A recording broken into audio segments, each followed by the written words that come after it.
আসসালামু আলাইকুম সুপ্রিয় দর্শক, আপনারা যারা 10-11 মডেলের প্রিমিয় গাড়ি খুঁজেন পার্সোনাল ইউজের, তাদের জন্য একদম ফুল ফ্রেশ 2010-এর মডেলের একটি প্রিমিয় গাড়ি নিয়ে আসলাম।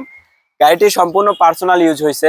আমি যদি আপনাদের একটু ক্লোজ করে দেখাই, দেখতে পাচ্ছেন সামনে যে বাম্পারটা আছে গাড়ির, মাশাআল্লাহ গাড়ির বাম্পারটা কিন্তু এখন পর্যন্ত ভালো আছে, কোথাও কোনো প্রবলেম নাই। লাইট গুলো কিন্তু অরিজিনাল আছে, দেখতে পাচ্ছেন সামনের গ্রিল ইভেন এই পাশের লাইট কন্ডিশনে কিন্তু মাশাআল্লাহ অনেকটাই সুন্দর আছে, কোথাও কোনো প্রবলেম নাই। লাইট গুলো কিন্তু অরিজিনাল, ইভেন সামনে কিন্তু আপনারা একটা এক্সট্রা বাম্পার পাচ্ছেন।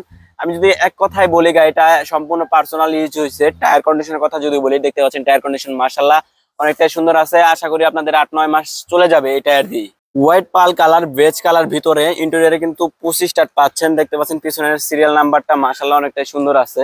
প্রত্যেকটা গ্লাস এখন পর্যন্ত অরিজিনাল, দেখতে পাচ্ছেন পিছনের গ্লাসের বিটটা কিন্তু এখন পর্যন্ত অরিজিনাল আছে, ইভেন পিছনের গ্লাসটাও কিন্তু অরিজিনাল। প্রত্যেকটা গ্লাসের স্টিকার সহ আপনারা মিলিয়ে নিতে পারবেন। ইভেন ইন্টেরিয়র সেকশন কিন্তু মাশাআল্লাহ এখন পর্যন্ত সুন্দর আছে। স্টারিং হুইল থেকে শুরু করে এখানে কিন্তু 25 স্টার্ট দেখতে পাচ্ছেন। ইভেন ক্রস কন্ট্রোল আছে, অ্যান্ড্রয়েড একটা মনিটর পাচ্ছেন। সাথে গাড়ির যা আছে এখন পর্যন্ত সবকিছু ভালো আছে, কোথাও কোনো প্রবলেম নাই। গাড়ির মাইলেজও কিন্তু কম আছে। AC performance super cool, seat ceiling, dashboard এগুলো কিন্তু এখনো নিট অ্যান্ড ক্লিনই পাচ্ছেন আপনারা। 2010-এর মডেল, 2014-তে রেজিস্ট্রেশন হওয়া এই গাড়িটার আস্কিং প্রাইস চাচ্ছি 21,50,000। ইনশাল্লাহ আসেন, দাম নিয়ে আলোচনা করব।